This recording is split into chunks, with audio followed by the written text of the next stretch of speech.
Hello, everyone, and welcome to today's webinar. I am your moderator, Dina Taha. I am the Knowledge Mobilization Research Assistant with the Refugee Research Network, and I am thrilled to be moderating the first of the Refugee Research Network webinar series. We will be discussing an exciting and timely topic using social media tools for mobilizing refugee research, and I'm very excited to introduce you to our speakers in just a moment.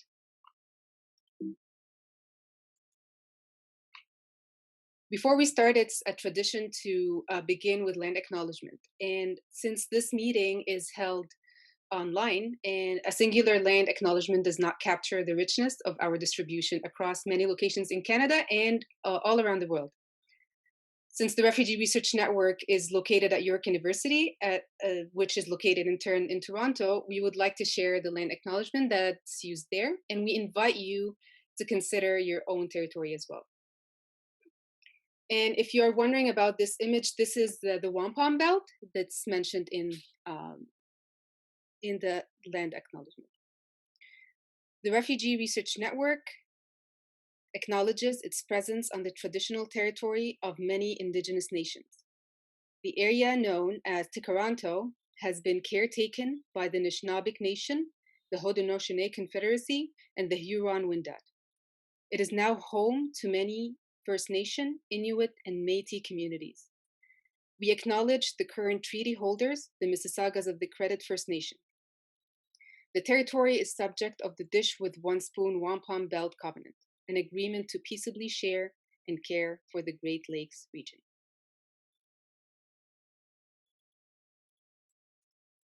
Now, before we introduce the next speaker, let me just walk you through a few housekeeping issues or items.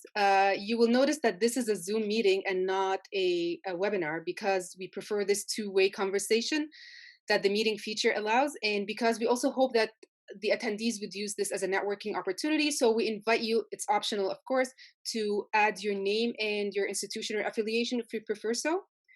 Of course, if you are comfortable with it. And but also to make this smoother, there are like a few things. Make sure that you are on mute all the time. We also encourage you to switch off your camera just to avoid any like delays in streaming, etc. Also, we encourage you to use the chat box for any questions. If you prefer to ask the question directly, add your name and we are going to add it to our calling list. The webinar is recorded, and again, as mentioned at the beginning, it will only show the shared slides and the person speaking, so it does not, like, not everyone is going to show, like, if you're uncomfortable sharing your own video or your own screen. And this is a special announcement for the Center for Refugee Studies Certificate Diploma for students enrolled in the York University Center for Refugee Studies Certificate or Diploma Program. Please sign the online attendance form, which Irina, our communications research assistant, should be sharing any moment now. And there's also a password, so make sure to add that one, to include that one. Finally, I want to remind you about the webinar etiquette, which is not really any different from any in-person meeting, just keeping mutual respect and maintaining a safe and inclusive space for everyone. And for those of you who are just joining us now, hello and welcome. And without any further ado, please let me introduce to you our first speaker, the mastermind behind the Refugee Research Network, to give us a quick overview of the Refugee Research Network and what inspired this webinar series. And she will be introducing our next speakers. So Professor Susan McGrath is Professor Emerita and Senior Scholar at the School of Social Work, York University. She served as a director of the Center for Refugee Studies from 2004 to 2012. She is the past president of the International Association for the Study of Forced Migration and a founding member of the Canadian Association for the Refugee and Forced Migration Studies. Professor McGrath was awarded the 2015 Shirk Partnership Impact Award for Foreign Innovation for forging innovative interdisciplinary, equitable, and cross-sector partnership. And in 2014, was invested into the Order of Canada in recognition of her outstanding achievement in research and policy on refugee rights. And of course, she's the founder and the moving force behind the Refugee Research Network. Susan, it's a pleasure to be with you today. And over to you. Thanks very much, Dina. Thanks to you and all our team that's put together this webinar. We're very excited. I want to welcome you to this first in a series on webinars on refugee research. And the focus will not be just on what the knowledge is being generated, but how do we mobilize it, about the tools and strategies that can help researchers optimize the dissemination of their research findings. This was an initiative of the Canadian Social Science and Humanities Research Council, known as the Refugee Research Network, how to mobilize tools and also it was the Refugee Research Network. It's a global network of academics, practitioners, and policymakers, and built around relationships. And there's relationships among refugee research centers across the global north and south. And they were in Bogota, Cairo, Chicago, Johannesburg, Kampala, Kolkata, London, Melbourne, Oxford, Sydney, Tehran, Toronto, and Washington. And we have sought to generate and disseminate knowledge that improves the well-being of refugees, but also is accessible to multiple audiences. And our last formal meeting was in 2015. We continued to meet at the biennial conferences of the International Association for the Study of Forced Migration, which was to meet in Ghana this past July. It's likely to be a virtual meeting next year, so hopefully many of you will join us wherever that will be. You can check the IASFM website. My colleague Julie Young, who's a Canada Research Chair at the University of Lethbridge, and I have published an edited collection that seeks to capture and reflect on how we at the RRN try to build these networks for knowledge production and mobilization, and what we were able to accomplish together, as well as the challenges of trying to build silos, bridging across silos, sectors, regions, and engaging across the global south and north tensions. We've been profoundly aware of the differences in capacity among researchers and research centers around the globe. We recognize and share concerns about the politics of knowledge production in forced migration contexts, aware that while 85% of the refugees are located in what we call the global south, but 85% of the research on refugee issues comes from the global north. And a chapter in the book by Lauren Landau speaks to the challenges faced by researchers in the global south. The book was published by the University of Calgary Press. I highly recommend them. It is free, open access. You can download the entire PDF of the book, or you can download chapters. I believe that link is being posted. The RN was given a partnership award by SSHRC in 2015, and we've been using these funds to develop and promote the knowledge mobilization capacity of refugee researchers. An example is the Refugee Research Digest, which is published bi-weekly. It provides a summary of current research and links to the communications of interest to people who are concerned about refugee issues. And again, you'll see a link to this at the end of the presentations. This series of webinars is part of our ongoing commitment to knowledge mobilization. And our first session today draws of a book written by William Payne and Michelle Millard. Any questions? I will introduce Michelle and William. Yes, I'm pleased to introduce Michelle and William. Michelle Millard has served as the coordinator for the Center for Refugee Studies at York since 2004. She was the project coordinator of the network, in which she set up and managed all of the online networking, the knowledge mobilization, and the dissemination activities of the entire project. She's volunteered for organizations that provide refugee settlement, protection, and advocacy services. That includes being past president of the board at Sojourn House, on the executive committee of the Canadian Council for Refugees, and the Community Council of Salvation Army's Immigrant and Refugee Services. William Payne is a doctoral candidate in critical human geography at York University and a graduate research associate at the Center for Refugee Studies. He teaches in the geography department at York and in the community worker program at George Brown College. He is a former research assistant with the RRN, where he was responsible for our biweekly digest, and he's supported the network on different social media platforms. I'm pleased to introduce them today and look forward to the conversation. Okay, well, thank you, everybody, for a new thing well, not so new after 8 months, but still, there are kinks to be worked through. And so, here we go. Today, William Payne and I will talk a little bit about social media tools for translating and mobilizing research. What we are going to do, we'll talk about it, but we'll also talk about some of the issues that have arisen in working with social media. Basically, what we're going to cover is a brief description of the networks in virtual world, how research is being disseminated the good, the bad, and the ugly of uncomfortable research? And what's the problem, or is there a problem? And actually, should we even ask this question? Um, uh, so the big question we have, I mean, one of the principal impacts of the RRN knowledge to make it more accessible globally through supporting the development of networks globally, as well as setting up an active social media presence through its website, Facebook group, Twitter, and YouTube channel. At the end of the day, though, we must ask the question, has the production and dissemination of refugee research improved the situation of refugees globally, not just out of the RN, but in general? I think all of us will probably say no, it has not. um, so, but nevertheless, I mean, the accomplishments of the RN, I think, have been very impressive over the last it's got to be 12 years now. And as Susan has mentioned, uh, the spread is globally of the project itself. However, aside from the RN, there are many more networks out there now and working very effectively. And I'm just going to just show you very quick examples. Hopefully, these links will work. Um, there. So this is just an example of the RRN website. And what we primarily do right now is we publish our weekly or biweekly research digests.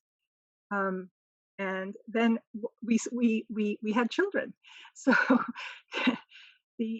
after the end of the RRN, Carlton developed the Local Engagement Refugee Research Network, which it's connected to the RN, and it's mostly around policy, I would think. But they have a very effective website and social media presence. And of course, there are academic associations such as the International Association for the Study of Forced Migration. I'm going to plug the next conference, which will be next July. We're not quite sure whether it's virtual or face-to-face, but we'll keep everyone posted.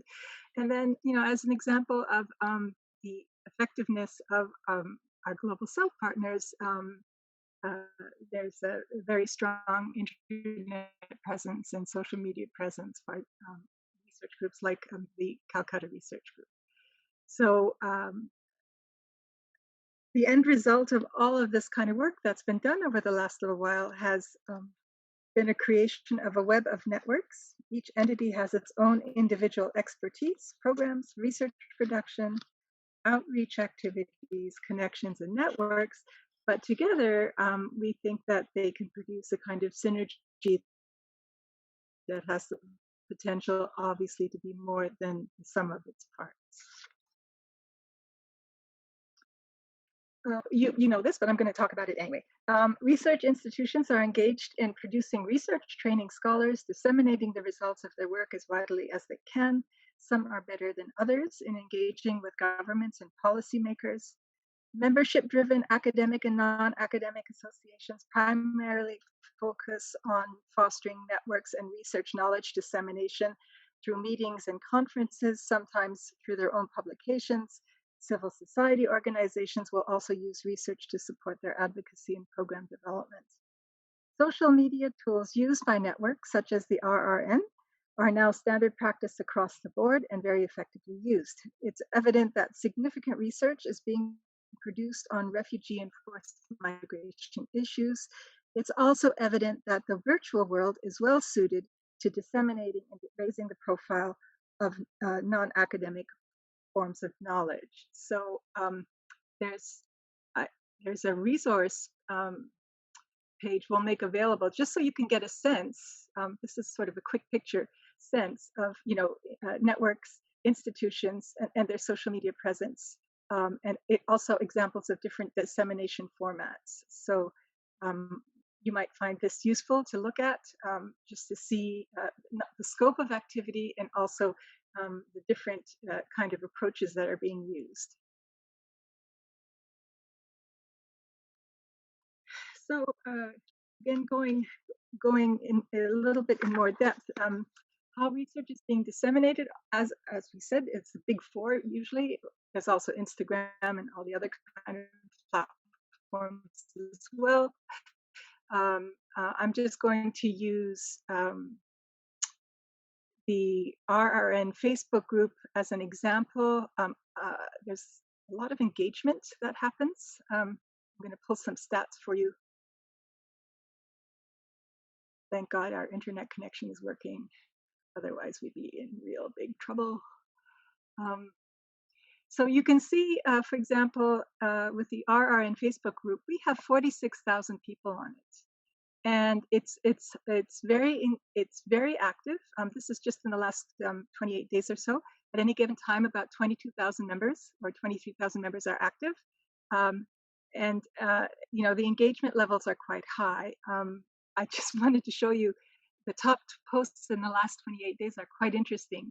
The posts that engage people are ones that stimulate discussion, requests for assistance. If somebody is pulling together some free programs to be involved with that, those kinds of things are people are responsive to a lot. I just wanted to point out this one here. This post was very interesting. It was a very innocuous post about somebody recruiting for interns. all I did in the comments was say something like, "Oh, it would be so nice if these people were paid," and boom, the whole conversation kind of exploded. So, clearly the interest and demand is there, and I think it just illustrates actually quite nicely in terms of immediate engagement and developing a sense of community of like-minded folks. Social media actually is really the best, one of the best places to do it. Aside from the face-to-face, of course, there's always stuff around face-to-face that can't be reproduced. So what we've observed basically is that there are a lot of people who care about refugees. There's a lot of good research out there. With curation, credible and accessible sources of information for researchers, refugees, policymakers, and advocates can be provided relatively easy. Non-academic forms of knowledge have a place in the research ecology. People are helpful to each other. Something to note is, I think, is the importance of curation.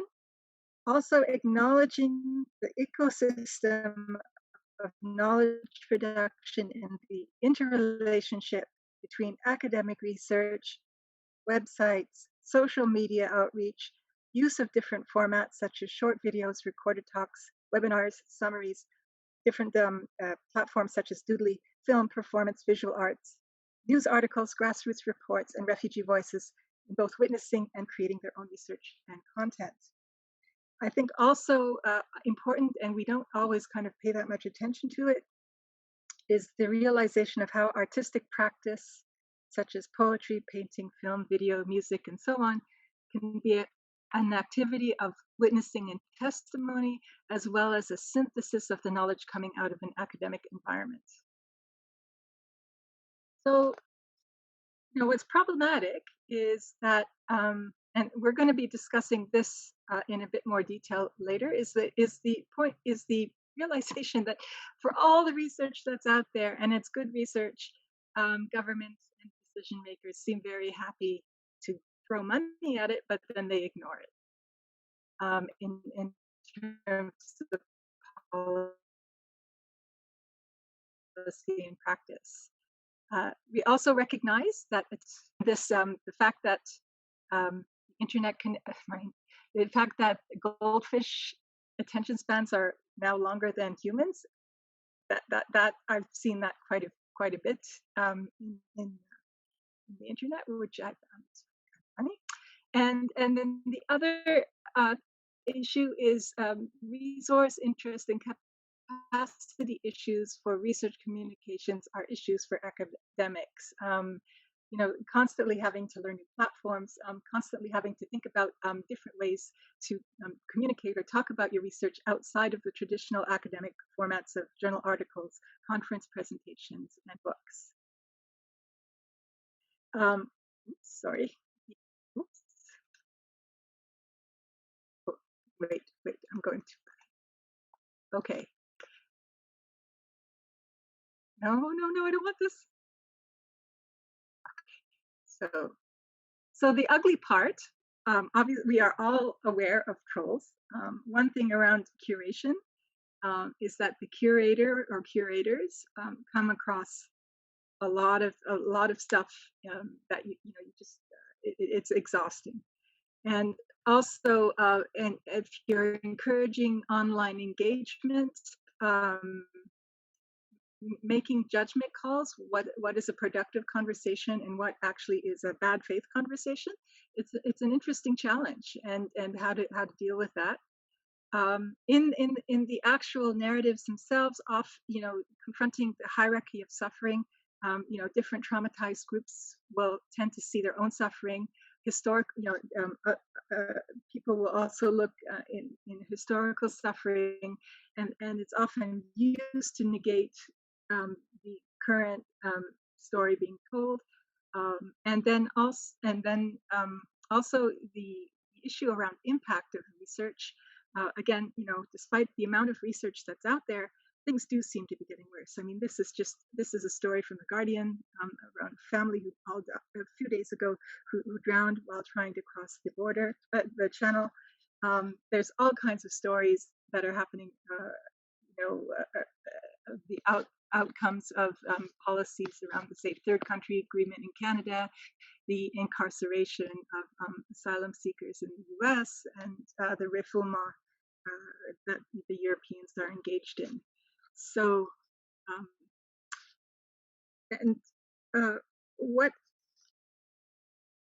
so the things to keep in mind,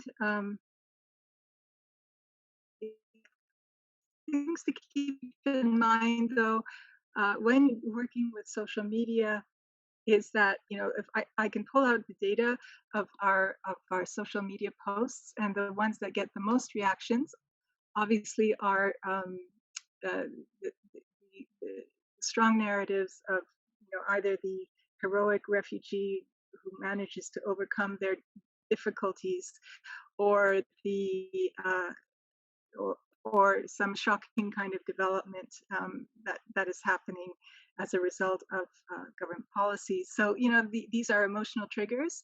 I don't know that it's good or bad. I would respond to that in a fairly neutral way. Just understand that is the lens that people see their information through in the social media context.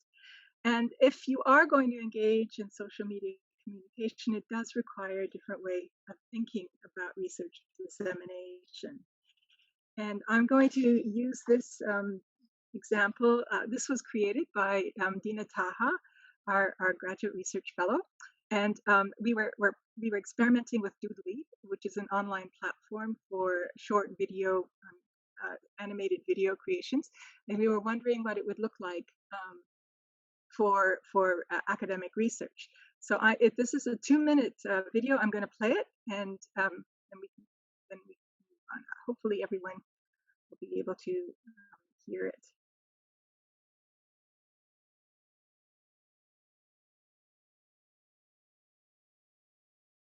What is gender empowerment? And what is its relationship with forced marriage and sexual and gender-based violence? And what role can the Canadian Feminist International Assistance Policy play in offering effective and culturally appropriate solutions to achieve real gender empowerment?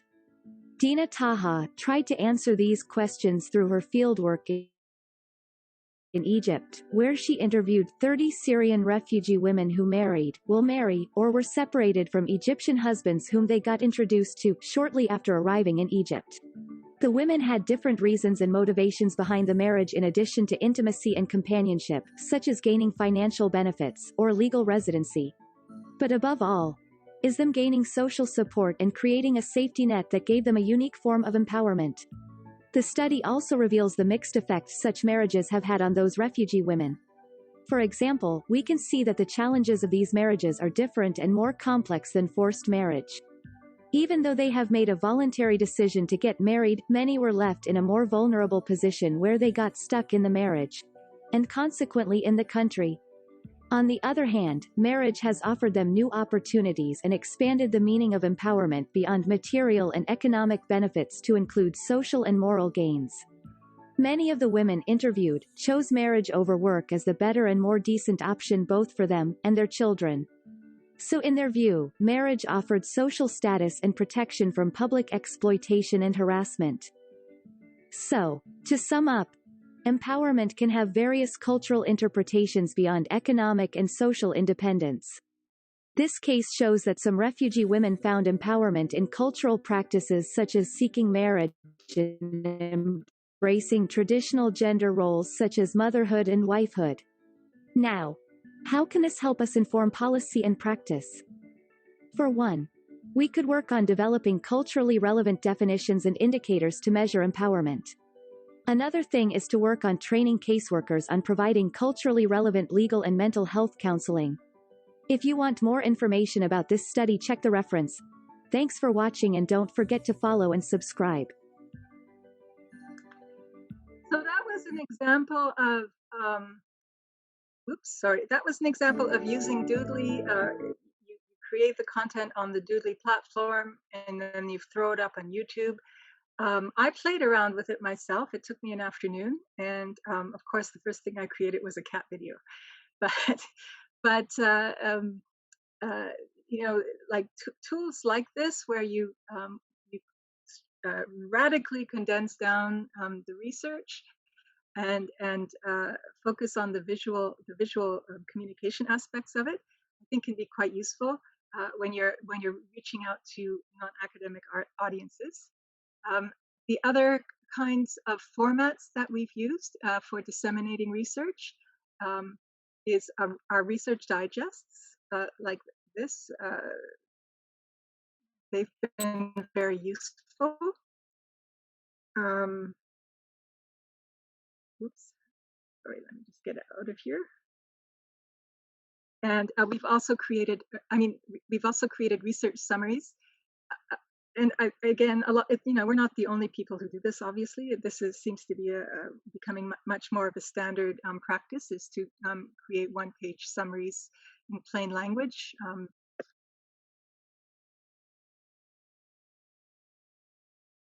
And then I also wanted to bring your attention to something one of our faculty members at CRS did. She created an online academic archive using Scalar, and it's just again a different way of presenting information. So and it's highly visual. And it obviously once the downloads are complete, it'll link into archived newspaper articles and audio records as well. And of course, we have our standard academic publications.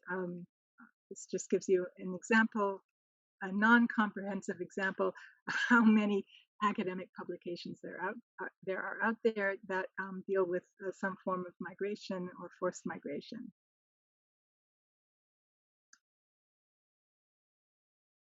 However, and you know, we've come up with a but. How do researchers engage with the political nature of refugee policy with its current performances of exclusionary and violent policies aimed at deterrence and punishment rather than protection, and which refuses to engage in any meaningful way with the root causes and many receiving states' historical, political, and economic complicity in generating these refugee movements? Aside from issues of impact, what are the ethical implications of seeking closer ties to policy and decision-making entities? And I was doing this presentation, and this morning I just, I came across this article.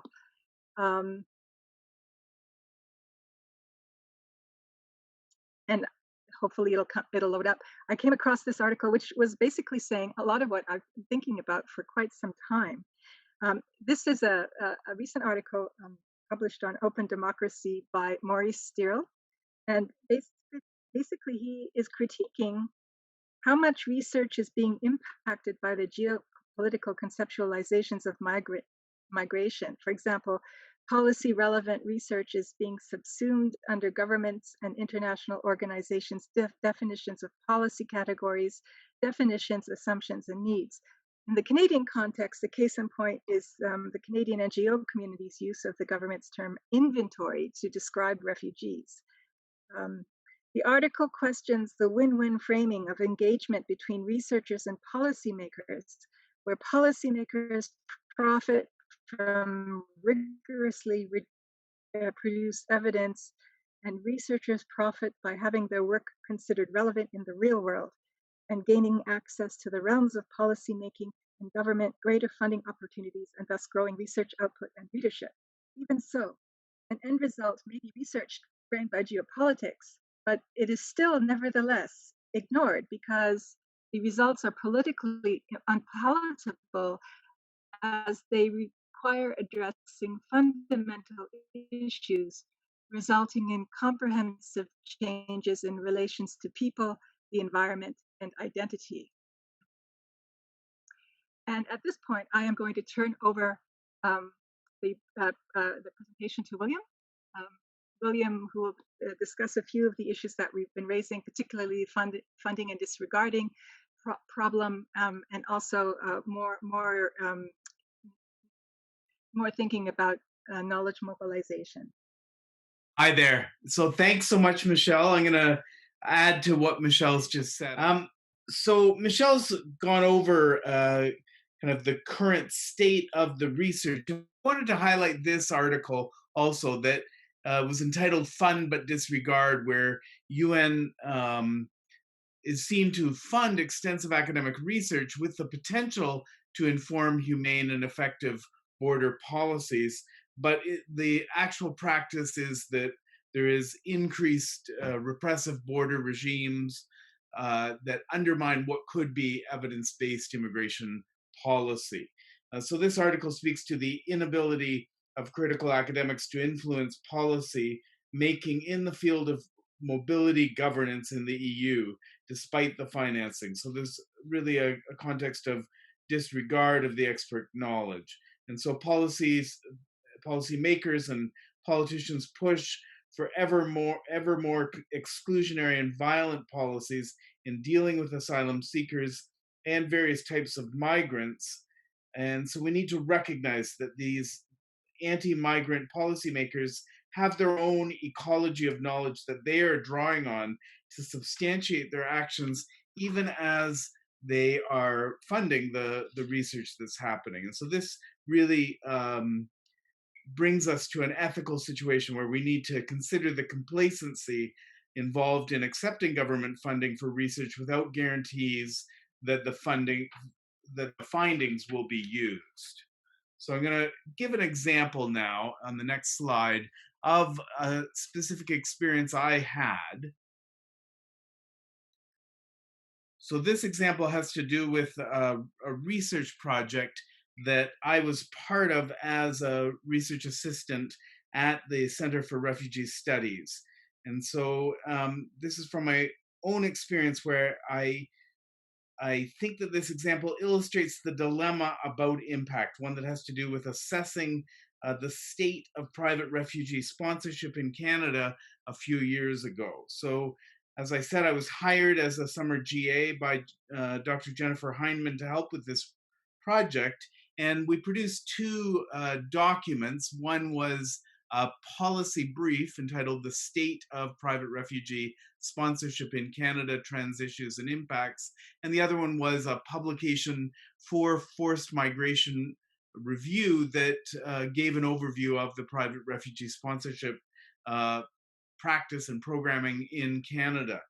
And the policy brief itself gave several recommendations to government when it was published at the beginning of 2017 and I just want to highlight a couple of them. In face of global shrinking of the category of refugees over the past decade, the world is closing its doors to refugees, and so Canada should maybe take a lead to reverse that trend, was one of the recommendations of the report. And also, we highlighted the need for changes in policy and management regarding the long wait times for private sponsored refugee applicants, especially those from capped visa posts. And we saw those as urgent and named that. We also recommended the doubling of the sponsorship through the World University Service Canada sponsorship program. And we noted the contradictions in which the numbers of people sponsored as PSRs was surpassing the numbers of government assisted refugees in Canada. That was really an aberration of additionality. The PSR program was really supposed to add to, not replace, government sponsorship.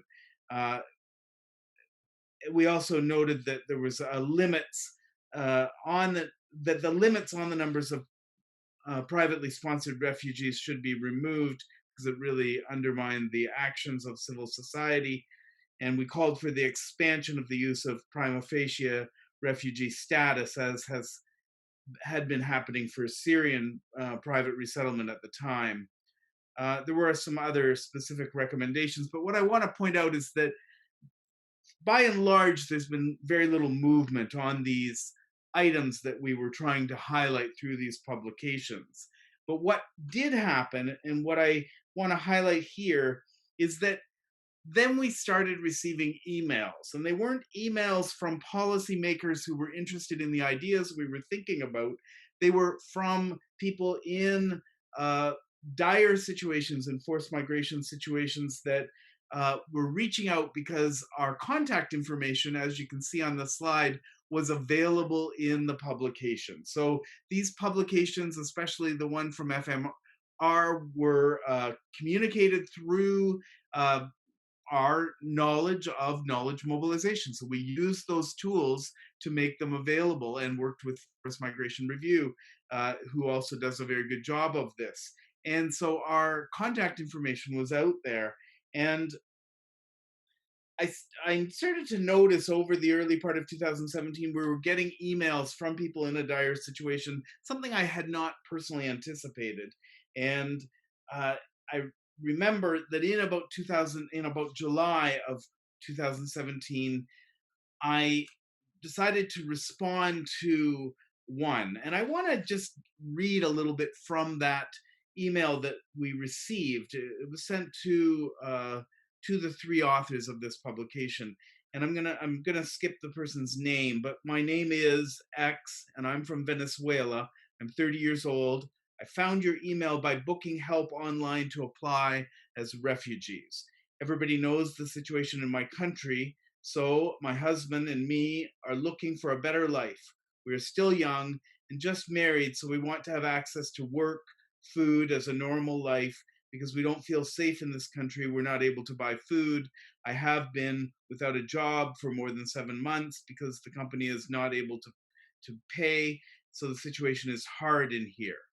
And the email goes on, and this person identifies that they'd actually been in Canada as a student at one point. So this kind of caught my attention because they had been a student at George Brown College, where I worked. So I responded, and I also was in touch with my co-authors about this. And one of them,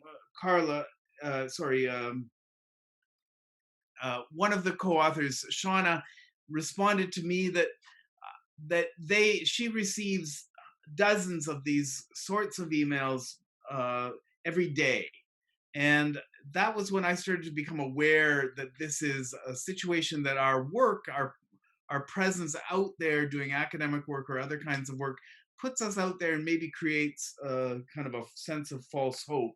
And we had a back and forth between the three of us on how we could respond.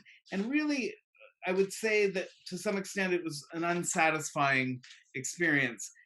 But these emails have kept coming. And so in 2017, 2017, I started saving them. So I've saved 4 from 2017. I think there were more, but then I started being more careful. In 2018, I have 18 different emails, and they're very detailed about people's situation. And then in 2019, I actually received 26 of these kinds of requests, and they're ones that we can link back to this 2017 publication because they're sent to the 3 of us. And so this is the only place where the 3 of our names are. And then in 2020, there have been already 17 emails. And so just in the last few months, we've heard from Jonathan in Panama, who's originally from Nicaragua, from Didier, who's originally from Cote d'Ivoire, who's in Togo, from Josue, who's a Venezuelan in another country in South America, Noor, who's a Syrian in Lebanon, Carlos, who's Venezuelan in Peru, Ali, who's Syrian and still in Syria trying to get out, Ahmad, who's in Turkey but originally from Syria, Abdullah, who's Yemeni, who's in Malaysia, and so on. I could keep going, but I think you get the point that there are that this is a situation that really kind of underlines the ethical dilemma. So I'm going to go to the next slide, and I'm going to wrap up now just because of time. I want to give some leave the rest of the time for discussion, but we have a situation here where we have a proliferation of research and dissemination, but we have this ethical dilemma of what's happening with it, especially for the research community. And so on the next slide, we talk about the definition of knowledge mobilization. So I'd like to kind of call us back to this definition and to think about what this definition does for us, and in terms of maybe reconsidering what the purpose of knowledge mobilization is and the ways in which power is supposed to manifest in a good knowledge mobilization system, and maybe reconsider how we're doing things to improve on what we are doing and to address kind of the ethical dilemma of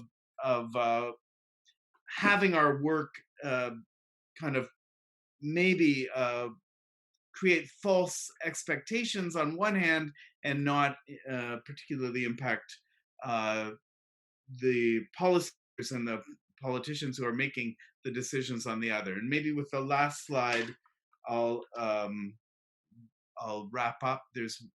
So this one really does unpack some of the ways that knowledge mobilization can be evaluated so that we can reconsider what we are doing in terms of the use of social media and other tools of knowledge mobilization to examine whether we're reaching who we want to reach, whether our knowledge mobilization is really addressing the needs that are out there, that we are using knowledge mobilization and social media tools to really engender the relationships that are needed to really bring about change. And I would say that this, to some extent, has to do with policymakers and politicians, but also with civil society and more in the frame of activist scholarship in order to really promote going beyond that. And finally, doing an examination of the results to make sure that the incremental advances that are being made are sufficient given the suffering that we're really documenting often with the research that we do. I think we have one more slide, and that is entitled "Where do we go from here?" And maybe that's a good one to put up as we move into the discussion. We have some ideas here, but really I think we can shift to the discussion here as well. Yes, absolutely. Wonderful discussion. And obviously, there's so much to talk about. Thank you, Michelle and Will, for walking us through the good, the bad, and the ugly of social media, and like inviting people to, or academics specifically, to walk out of traditional modes of communication to access like new and important audience that are not usually accessed through academia. And we do have a few questions actually coming. So if I may ask you to keep your whether questions or answers to Michelle and Will, pretty brief, under a minute, that would be great. So the first question from Jody is, do you think things are indeed getting worse, or are things receiving more coverage, giving it the perspective of becoming worse? Also, how do you feel about Facebook and all the related social media enterprises tracking the knowledge being posted and engaged? So that raises an ethical question as well, which is interesting. Michelle, Will, um, would you like to address? Like, the rest of the question is out there as well if you want to read it. I can address the Facebook thing issue. I mean, we can't take responsibility of all the content that comes through Facebook, but groups like the Refugee Research Network Facebook group, or the Migration Policy group, I mean, these are safe spaces that basically people self-select for.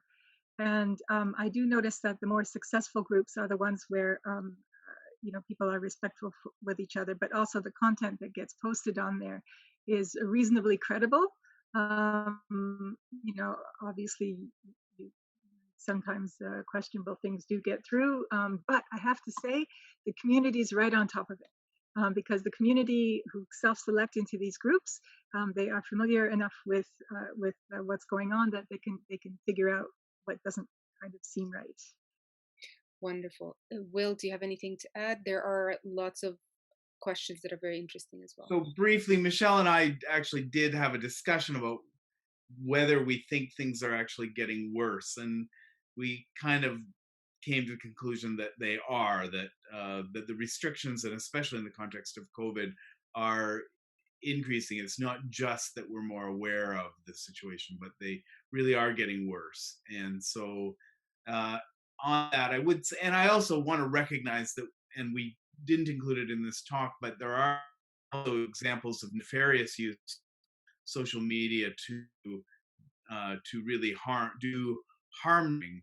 And one of the examples that came up in our prior discussions was the situation of the Rohingya, and the use of Facebook to really promote the attacks against Rohingya in that situation. Mm-hmm. Wonderful, and I invite everyone to continue the discussion in the chat box if you prefer so. The next question is from Ngozi from University of Nigeria, and I apologize if I did not pronounce that correct. She's saying, or they're saying, yes, people respond emotionally in refugee issues, but as researchers, do we not have the responsibility not to be biased when governments are legitimately controlling their borders for security purposes and fear of overpopulation? Yeah, it's not the research that I'm arguing that is it's how you communicate about the research, and I think it's a fallacy to think that you're not coming to it from a point of view, right, or an emotional response to the suffering of people. It's just it's thinking about how the work can get communicated to audiences beyond the academic, because I think, quite frankly, I think knowledge mobilization activities are important for certain kinds of engaged or activist research, because the target is probably civil society first before going to the governments and policymakers. Because in the current political context, politicians are going to do things that they think are safe, that will get themselves reelected, and unless there's push from the grassroots or push from the general community, they will not respond in a more generous way. I think by creating communities of support for refugee issues, where the foundation is good research, is good evidence-based research, but the messaging may be much more concrete and a little bit more tied to emotional reactions. This can provide more opportunities for those empowered to raise rather than lower the bar for refugee protection. Wonderful. Will, feel free to interject if you have anything to add. Maybe I would just add in responding to Ngozi, is that I think there is actually a lot of work as a geographer. There is a lot of work at unpacking what borders really are as a tool of the state, and whether they're really the most appropriate tool to bring about security, to address kind of the people's fears of overpopulation, whether there are better ways that are more just, that are more equitable, that are not rooted in kind of discrimination and marginalization than borders themselves. So I think that's what I would respond to. It's really kind of not a discussion about the use of social media, but really the kind of research we do can create new imaginaries, I think, in conversation with people, including border crossers who clearly don't think that the purpose of borders as a tool for government is the most important way to see a border when I'm trying to find security for myself, I guess human security. So I'd just add that in. Wonderful. The next question is from Angela. Even though we were talking about non-traditional platforms for disseminating research, she's asking about traditional ones, but like with a twist, kind of. Do the panelists have any thoughts on whether refugee research is better being disseminated in specialist journals on the topic, or would we be better trying to have the issues published in other more generic journals? Shouldn't we try to mainstream the field of studies? Mm-hmm.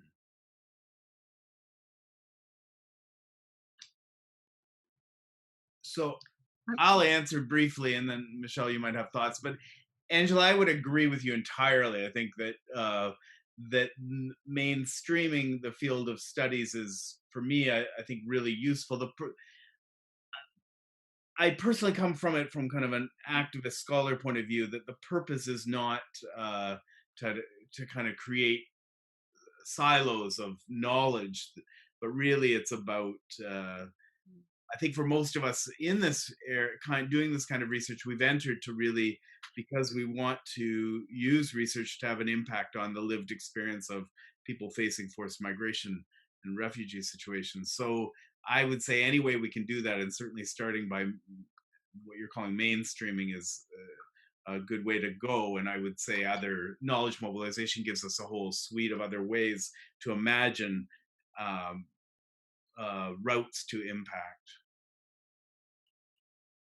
Yeah, I'm pretty much in agreement with William, and I think the more inclusive you think about your research, inclusively you think about the research, the better. I mean, I think specialized journals or specialized publications are very helpful in that, you know, they're peer reviewed and, you know, there's quality control around there. And, you know, at the end of the day, um, pieces are kind of bolstered by this stringent review process. But then I just think you don't stop there, right? Especially in the context of refugee and forced migration, because essentially, you know, there's a huge ethical component to doing the research to begin with. You are looking at trauma, you are looking at suffering. You're studying, you know, all kinds of violations, and even when you're studying resilience, it's in the context of trauma and violation. And you don't just stop with academic publications. And I think, and not every academic or every scholar is suited for this. And, you know, you shouldn't be pushed to do things you're not suited for. But, you know, if you're only publishing in academic journals, you're only talking to a very, very small group of people. And in the context of refugee studies, I just don't think that's enough. Thank you. The last question we have, and I ask you, Michelle and Will, to keep it under 30 seconds with your response, is from Nadine. She's asking about finding a balance between positive engagement on social media and recreating emotional fatigue, saturation, numbness of the recipient. So like getting used to the misery, I guess, or like catastrophe mode. 30 seconds each, please. Oh, that's a whole discussion around secondary trauma, isn't it? Susan's a very good expert in that. And both of us used to work with the Center for Victims of Torture, so there's quite a lot of literature around that. I mean, these are all kind of, I guess, self-management kind of skills. Yeah, you're looking at a lot of bad things. But it's not the only thing in the world. So you have to always be aware of that. And also, just the fact that you're doing this kind of research, I think, is a form of resistance. I mean, clearly, you're not doing it to support what's happening. You're creating this kind of research as a way to explain what's happening and come up with solutions how to stop it from happening. So, I think taking comfort in that is very, very helpful, and also getting involved with like-minded individuals, creating your own communities, large or small.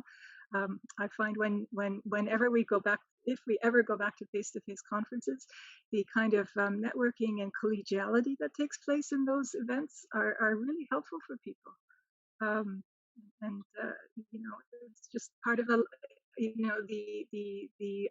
awfulness of it is only part of the continuum. Mhm. Will, any final thoughts in 10 seconds? Basically, that the analysis of our social media presence and of our knowledge mobilization work needs to identify what this balance is, because I agree with Nadine that if it's mostly producing fatigue, saturation, and numbness, we have to change something. Wonderful. And I see that there are other questions coming up. So if we're not going to be able to answer them now because we ran out of time, but feel free to email us. Maybe Irina, you can share Will and Michelle's emails in the chat box, and they can connect directly. Just a quick updates before we wrap up. The upcoming webinar is already confirmed on November 25th with Professor Christina Clark-Kazak, who's going to talk to us about ethics of care and what it means in the knowledge mobilization and forced migration context.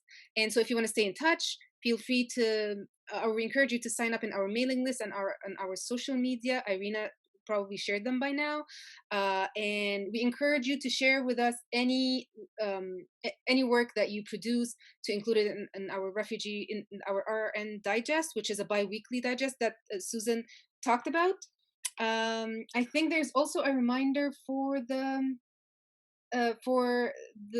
York University Center for Refugee Studies certificate or diploma program. Please sign the online attendance that Irina shared as well.